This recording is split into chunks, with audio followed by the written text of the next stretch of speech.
A Soso Produções convida você a se tornar um patrocinador. Semeie no nosso ministério. Com a sua oferta poderemos produzir muito mais vídeos. Este é um ministério independente e, por isso, precisa da sua participação.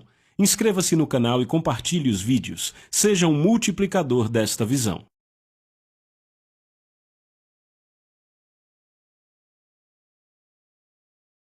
Os versículos usados nos vídeos que traduzimos nem sempre correspondem a versões em português. Muitas vezes precisamos traduzir do original em inglês para fazerem sentido no contexto do vídeo. Bem-vindos de volta, estamos aqui na lição de número 11 da nossa série de 12 capítulos do livro Um Coração Ardente. Eu quero que você abra a sua Bíblia de novo em Apocalipse 3. Temos falado desta passagem, a sua Bíblia já deve estar marcada em 2 Coríntios e em Apocalipse 3, não é? Eu quero ler de novo Apocalipse 3,19. Nós já vimos na lição passada que Jesus já aconselhou que dele se compre ouro refinado no fogo. Ele diz para que sejam ricos e vestes brancas para que se vistam e a vergonha da sua nudez não seja revelada. E unjam seus olhos com colírio para que possam ver. É uma vergonha estar nu sem saber, não é? Uau! Certo, verso 19. Ele diz, aqueles que eu amo, repitam, eu amo, eu repreendo e castigo. Aqueles que eu amo, eu repreendo e castigo. Certo? Bem, vá comigo para Hebreus capítulo 12 e isto vai ficar bom. Hebreus capítulo 12.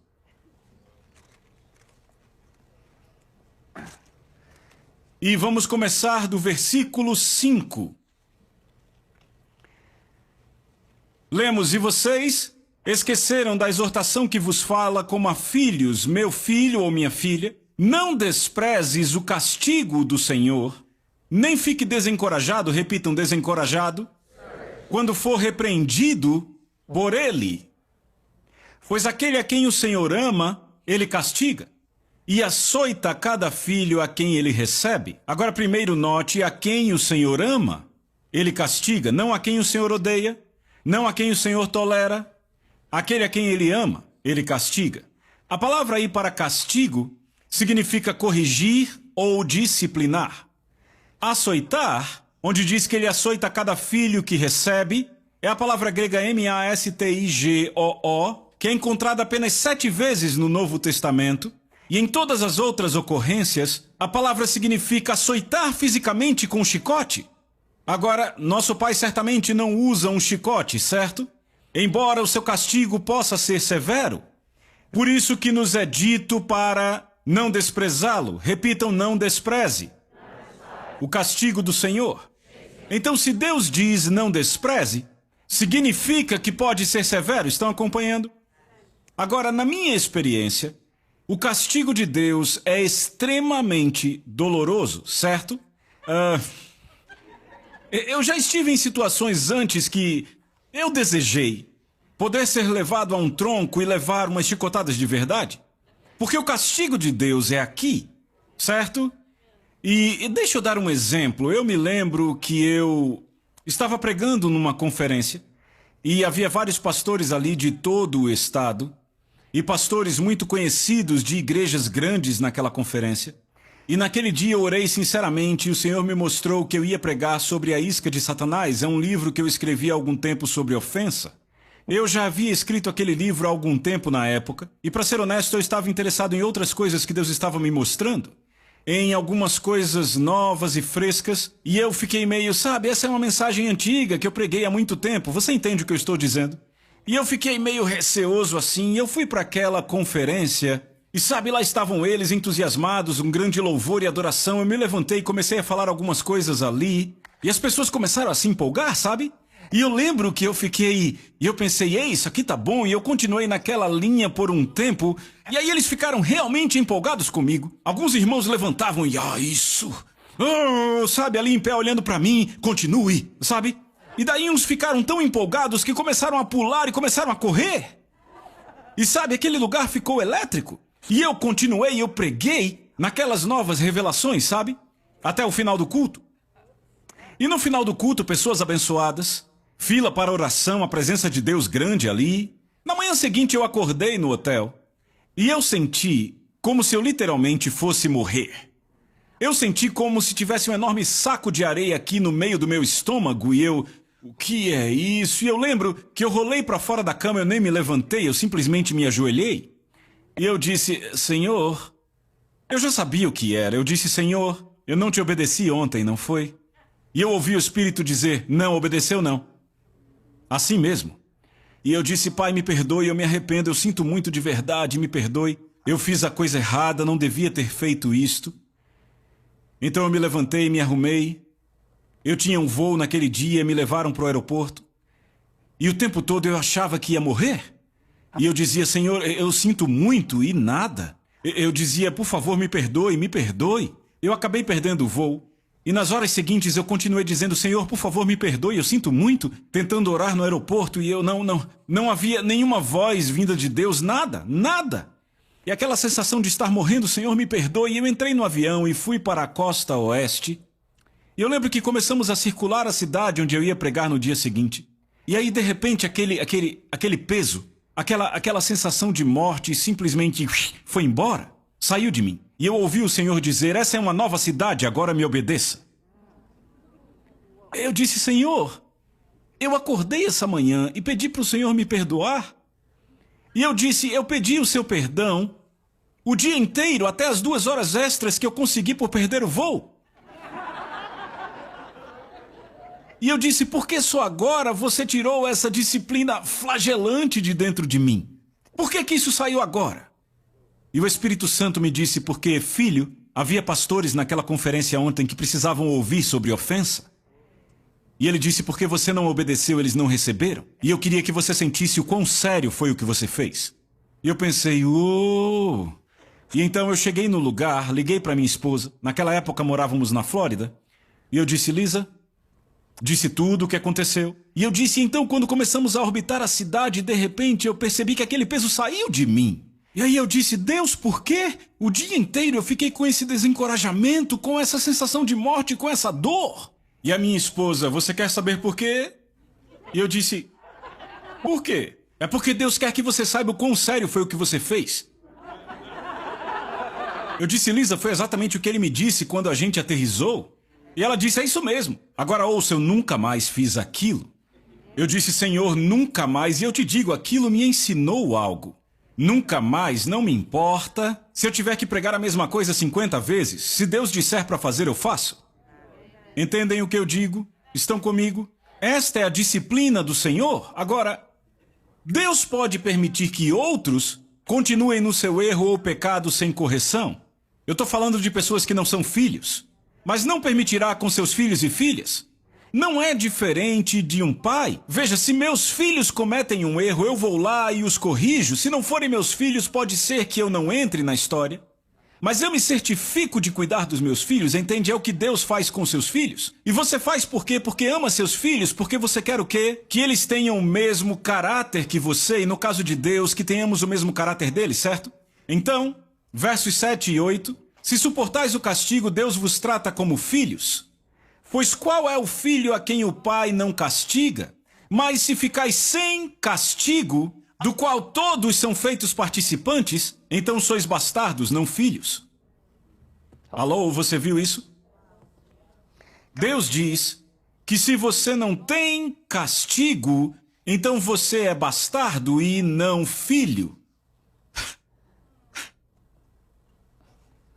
Então, da próxima vez que sentir o castigo do Senhor, diga, graças a Deus, eu sou salvo.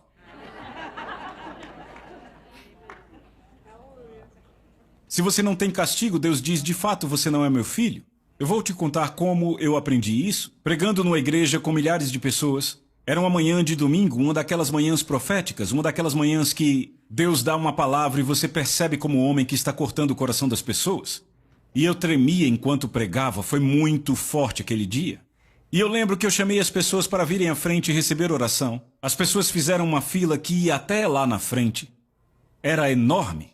Agora, o tempo todo, enquanto eu pregava, eu notei aquela mulher muito distinta sentada na primeira fila. E dava para ver a mensagem inteira, ela estava totalmente focada, sabe, inclinada para frente.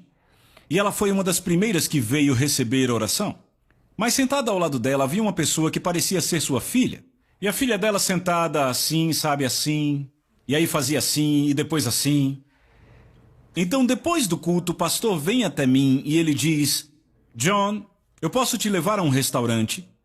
Ou tem uma senhora em nossa igreja, o marido dela morreu, deixou milhões de dólares para ela tem uma casa incrível e ela é especialista em cozinha italiana. Você nunca comeu algo igual? Ele disse: ela tem uma hospitalidade que você não acredita. E ele disse: o que você prefere? Eu disse: esquece esse negócio de restaurante, vamos para a casa da senhora italiana. Eu gosto de comida caseira, sabe? Eu sou italiano, eu gosto de comida italiana. Fomos para a casa daquela senhora e quando ela abriu a porta da frente, era a mulher que estava na primeira fila. E eu fiquei empolgado, era aquela mulher. E sabe, quando eu entrei, a casa dela era uma casa de revista. A decoração era inacreditável. E eu sentei para aquele banquete elegante, 3 pratos. E ela se sentou bem do lado do pastor, da esposa dele, de mim. E ela começou a falar: "Oh, pastor John, Deus estava me corrigindo em tal assunto e tratando desse assunto também." E eu olhando para ela e pensando: "Senhora, eu nem acho que a senhora precisa ser tratada." Entende? Ela parecia um anjo, você entende o que eu digo? E ela derramando o coração: Deus tratou comigo isso. Eu o senti. E então ela disse: "Mas a minha filha ficou dizendo: esse cara vai pregar quanto tempo mais? Ele fala alto." Sabe, o tempo todo enquanto eu pregava, eu olhava para aquela garota pensando: ela não é salva, ok? Agora, a garota entra no meio da refeição e acredite, deu para ver bem rápido. Agora, o que é engraçado é que quando ela saiu da casa outra vez, ela disse: "Vou pro culto de jovens." Se você olhasse para ela e perguntasse: "Você é cristã?" ela diria: "Sim, eu sou cristã." Mas não é interessante que no culto estava aquela mulher, sentindo como o castigo do Senhor, e também estava a filha dela, provavelmente não andando com Jesus, embora achasse que estava, sem sentir nenhuma correção. Qual a diferença? Uma é filha verdadeira, a outra ainda não é? Entende o que eu digo? Então, quando sentir o castigo do Senhor, diga: "Graças a Deus eu sou salvo." Sendo honesto com você, como é possível sair das 2 últimas lições que pregamos e não sentir o castigo do Senhor? Eu te digo, se você se sentiu pesaroso, isso é um bom sinal. Foi Deus, você entende? E o interessante é que você voltou para apanhar mais. Agora, por que você faz isso? Por que você faz isso? Não é interessante? Veja, eu já me peguei falando com Deus. Ok, Deus, eu estou sentindo como se fosse chicoteado agora, ok? Mas não faça esse pregador pregar, que ele continue pregando, eu preciso disso.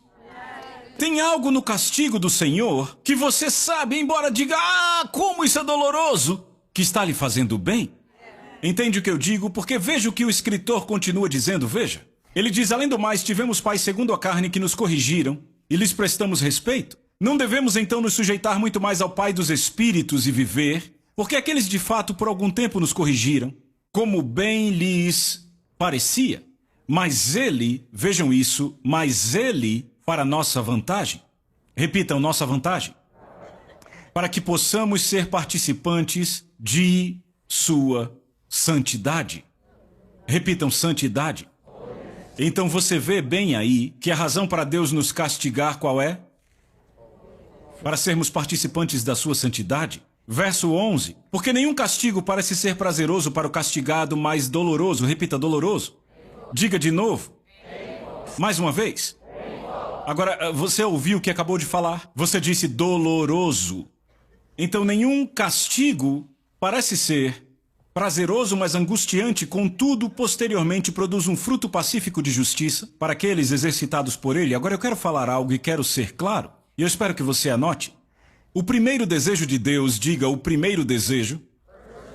Seu desejo mais importante é falar conosco de maneira severa na palavra enquanto nos castiga. Ok, lembra quando eu saí do quarto do hotel naquela manhã? O Senhor disse: "Não, você não obedeceu." Era só o que ele precisava falar, ok? Certo? A forma número 1 dele, a maneira número 1 que ele tem de disciplinar os seus filhos é através da sua palavra. Ok? No entanto, se nós ignorarmos sua palavra falada em nosso coração, ok? Quer seja porque nossa consciência se tornou um pouco endurecida, então não estamos sensíveis para ouvi-lo, ou porque nós reprimimos e não damos ouvidos a ele. Não, mas eu estou certo. Entende do que eu falo?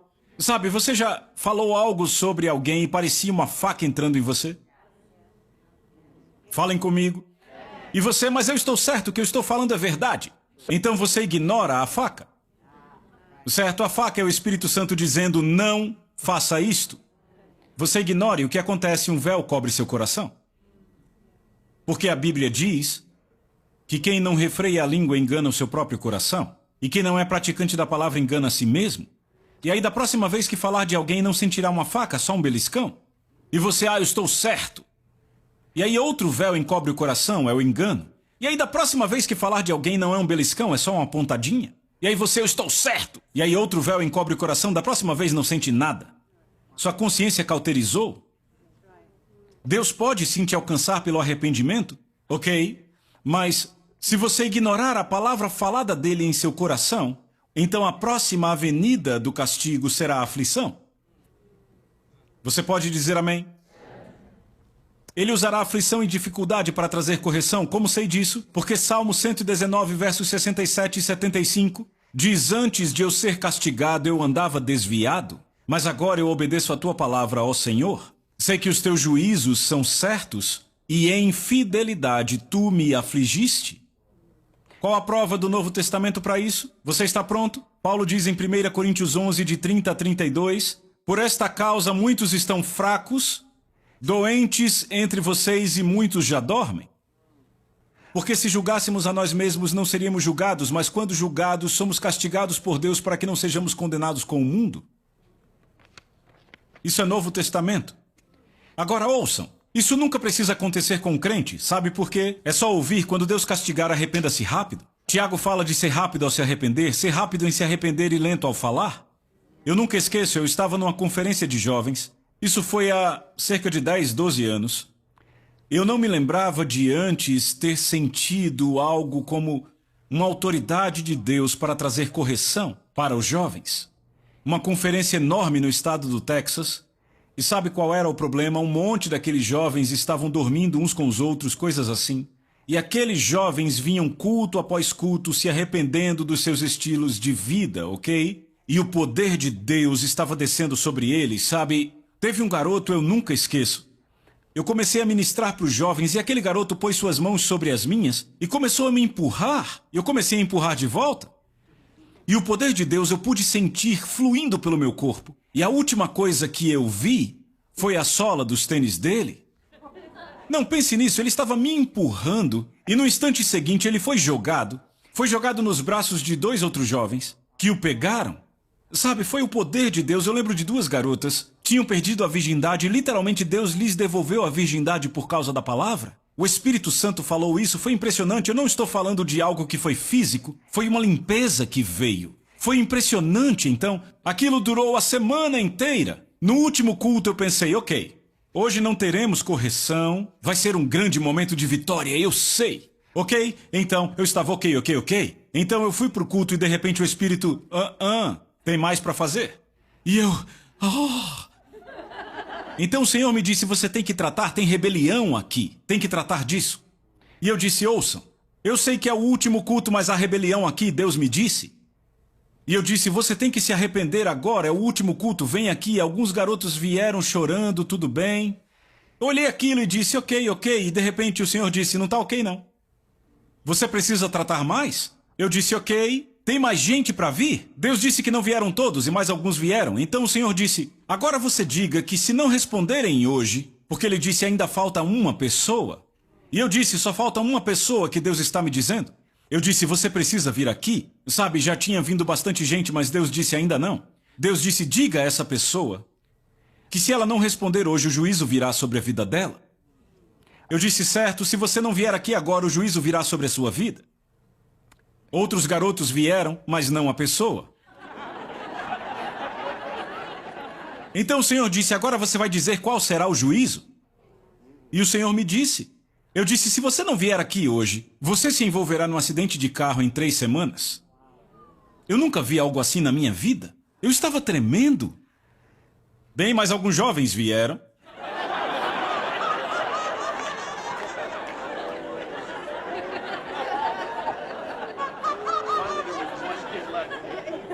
Só ficou um sem vir, não.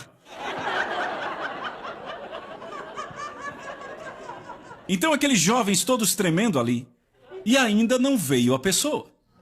Então o Senhor me liberou. Eu orei por aqueles jovens e tivemos um culto bombástico. Foi a mesma noite quando eu vi a sola do sapato daquele garoto.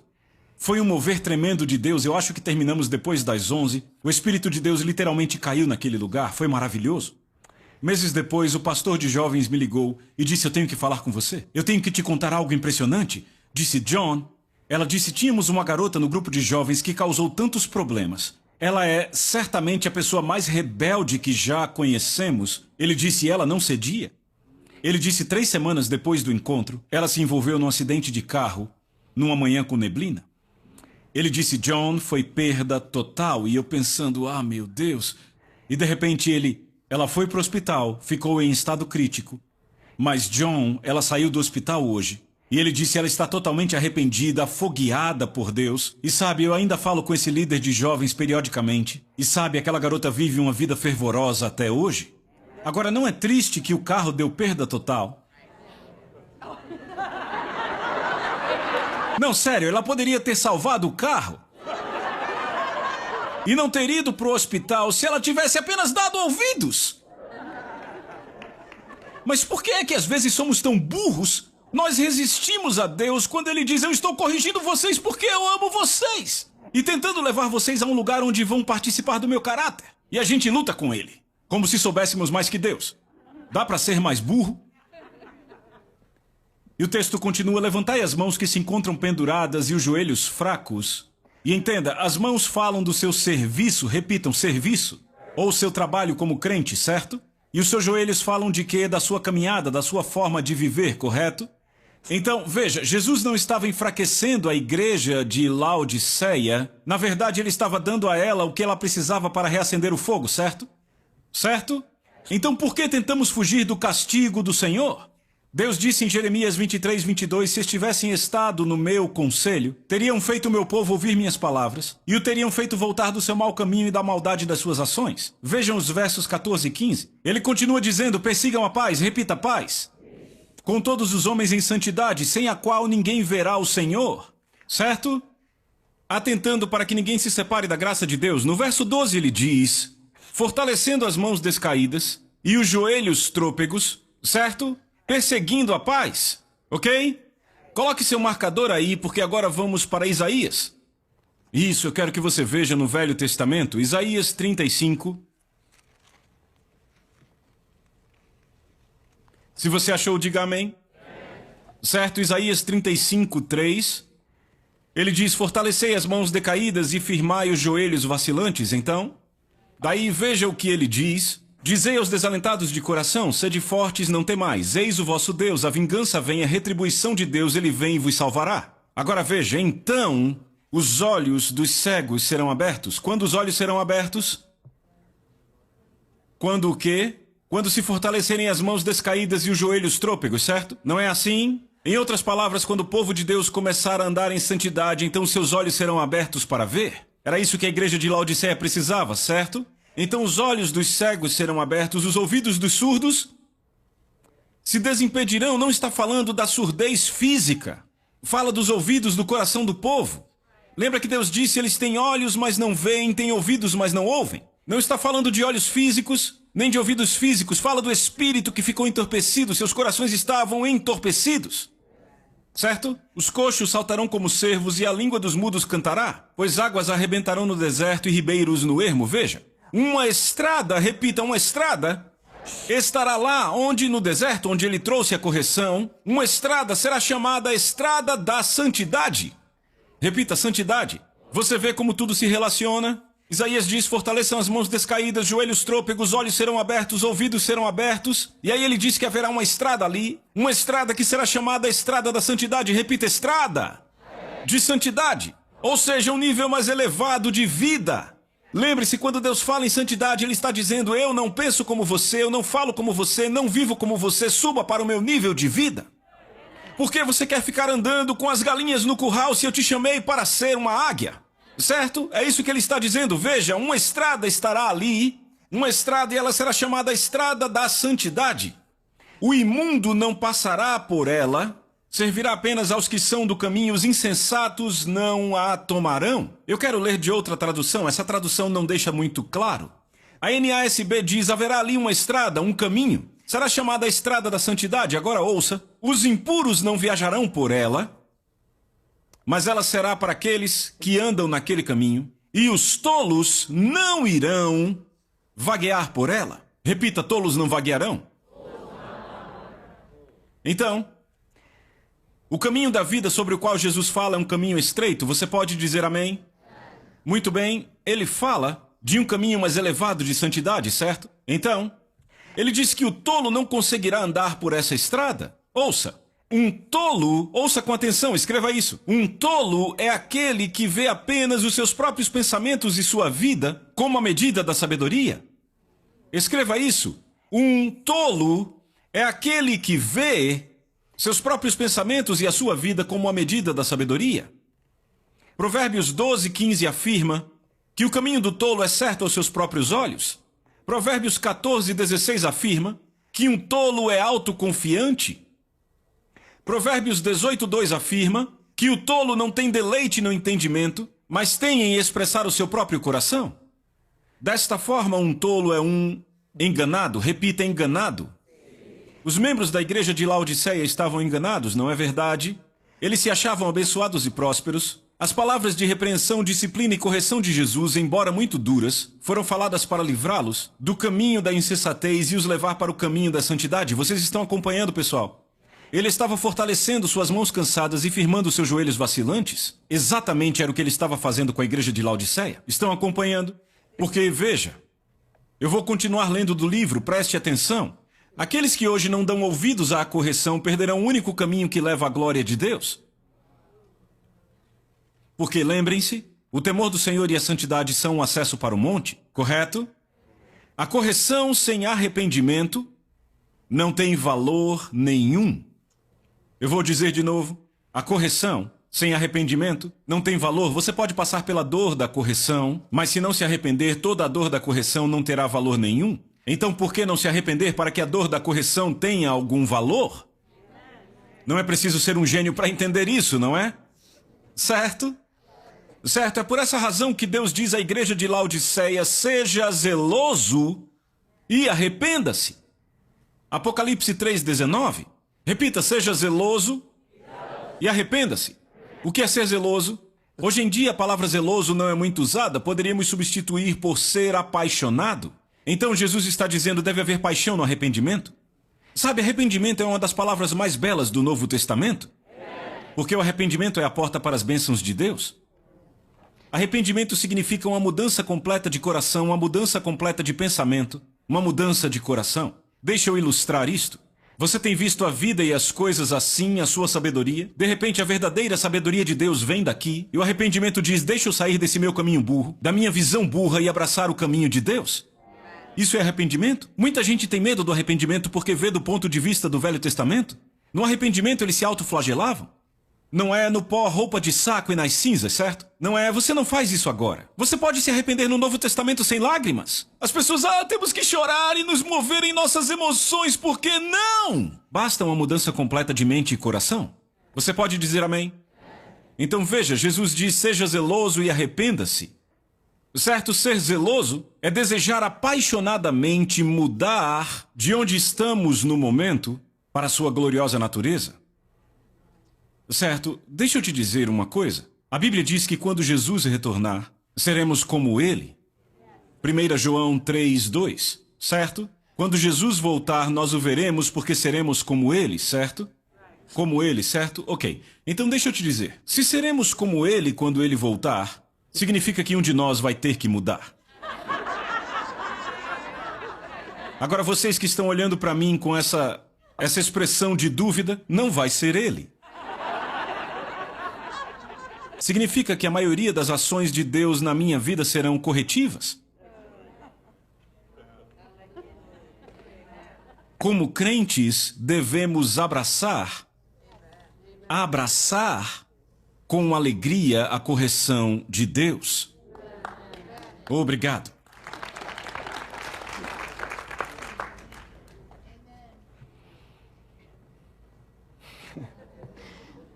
E alguns de vocês, por que eu vim hoje? Eu sei que não tem ninguém pensando nisso. Você está recebendo algo? Isaías declara que aqueles que não permanecem tolos, recebendo a correção de Deus, serão chamados os resgatados do Senhor, certo? Agora veja isso, verso 10. E os resgatados do Senhor retornarão e virão a Sião cantando com alegria duradoura. Coroando sua cabeça, obterão alegria e júbilo, e tristeza e suspiro fugirão deles. Você viu isso? Leia de novo. E os resgatados do Senhor retornarão e virão a Sião cantando. Repitam, Sião. Diga de novo. Isso é significante. Volte para Hebreus. Volte para Hebreus. Se você achou, diga amém. Veja o verso 18 e agora todo esse curso começa a fazer sentido. O escritor aos Hebreus diz no verso 18: Não tendes chegado ao monte que pode ser tocado, que queima em fogo ardente a escuridão e as trevas e a tempestade, e ao som da trombeta e à voz das palavras daqueles que ouvem e imploram para que a palavra não seja mais falada. Agora olhem para mim. Do que ele está falando? O que é isso aqui? É o que temos pregado desde a primeira lição. Quando Deus veio na sua glória, lembra? Com a fumaça, a voz, o som das palavras e as pessoas implorando para que Deus não falasse mais. Alô, você está vendo? Agora então você vê o escritor aos Hebreus dizendo: vocês não chegaram a este monte? Mas veja o verso 22. Mas tende chegado ao monte Sião? Olhem para mim. Repitam, Sião. O que Isaías acabou de dizer? Que os resgatados do Senhor retornarão cantando e virão a... Diga de novo. Agora veja o que ele diz: mas vós tendes chegado a Sião. Ele não diz: vocês chegarão a Sião. Isto é agora, olhe para mim. Deus ainda está no monte? Eu disse que ele ainda está no monte. O monte não se chama mais Sinai, onde Moisés esteve. Agora se chama Sião. Veja o que ele diz: mas tendes chegado ao monte Sião e à cidade do Deus vivo e a Jerusalém celestial e a incontáveis hostes de anjos.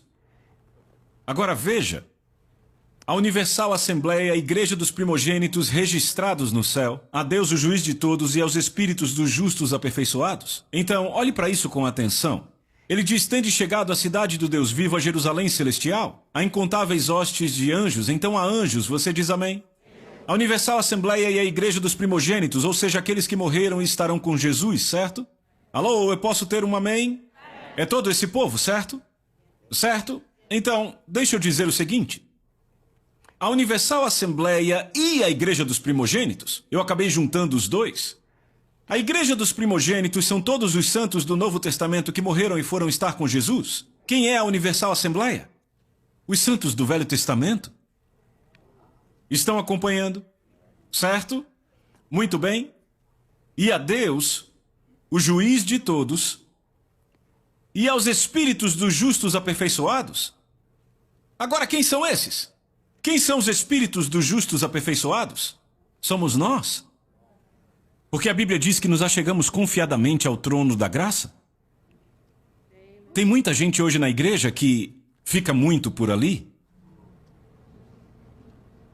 Eu estava pregando sobre isso há algum tempo, e um pastor veio até mim e disse: John, há certos momentos de adoração que eu literalmente, realmente vi o trono. Ele disse: eu via, e eu disse: é claro que você via, você estava lá. Porque a Bíblia diz: acheguemo-nos confiadamente ao trono da graça. O espírito dos justos aperfeiçoados somos nós aqui. Note que ele não diz os corpos, são os espíritos. Você acha que todo o povo que morreu antes de nós está lá no céu passeando como espíritos? Não, eles têm corpos. Todos que já tiveram a experiência de ir ao céu dizem que viram corpos, não espíritos, flutuando. Você está comigo? E a Jesus, o mediador da nova aliança, ao sangue da aspersão, eu acabei me empolgando. E ao sangue da aspersão que fala coisas superiores ao que fala o próprio Abel. Agora veja o verso 25. Cuidem para que não recusem aquele que fala. Repitam, fala. Olhe para mim, ele ainda está falando. Mas ele agora fala a partir do monte chamado Sião, não fala mais do monte Sinai. Lembra que ele falou do monte Sinai? Quando ele falou no Sinai, para Moisés era claro como cristal, mas para o povo de Israel eram trovões e terremotos. Não é verdade? Ele diz: pois se não escaparam os que recusaram aquele que falava na terra, muito menos, repitam muito menos. Diga de novo. Não escaparemos nós se nos desviarmos daquele que fala do céu. Essa é uma afirmação bem séria. Ele diz, eles não escaparam quando se recusaram a ouvir Deus que falava do Monte Sinai. Ele diz, mas se não escaparam, muito menos nós. Você vê como é importante perseguirmos a santidade para ouvirmos a voz de Deus, porque, ouçam, Moisés buscou a santidade e o temor do Senhor, a voz de Deus era clara, mas o povo quis o mundo, e por isso a voz de Deus era um monte de trovão. É por isso que às vezes eu prego em cultos, e eu vejo algumas pessoas iluminadas pela revelação da palavra, e outras pessoas...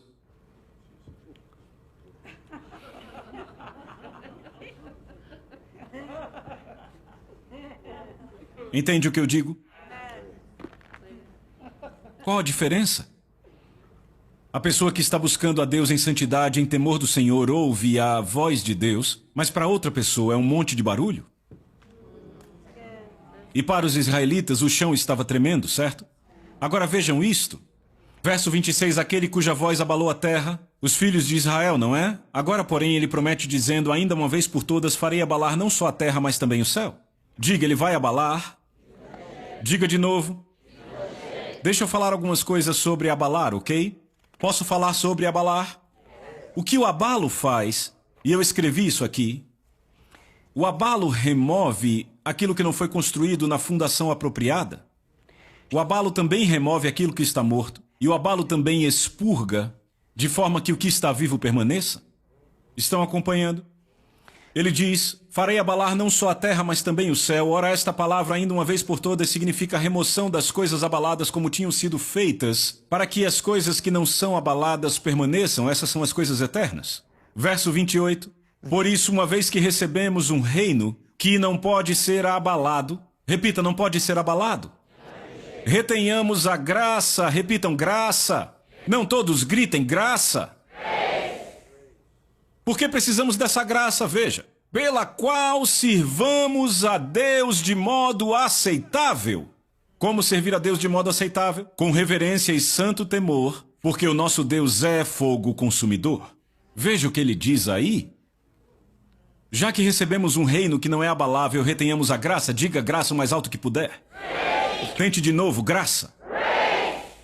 Porque precisamos da graça para servir a Deus de modo aceitável. E como servimos de modo aceitável? Com reverência e santo temor. Por quê? Porque o nosso Deus é fogo consumidor. Ele desceu naquele monte. Pensaram, estamos prontos, baby. Prontos. Ele desceu e não suportaram o que ele falou. Por quê? Não estavam buscando a santidade. Não estavam andando no temor do Senhor. O que o escritor no Novo Testamento está dizendo é, agora vocês têm graça, e a graça te dá a habilidade de se limpar no temor do Senhor, aperfeiçoados na santidade e no temor do Senhor. Por isso, então, façam, porque eles não escaparam, os que ouviram a voz do Senhor do Monte Sinai, muito menos se nós recusarmos aquele que fala do céu. Deixa eu te lembrar, eu estou lendo no Novo Testamento.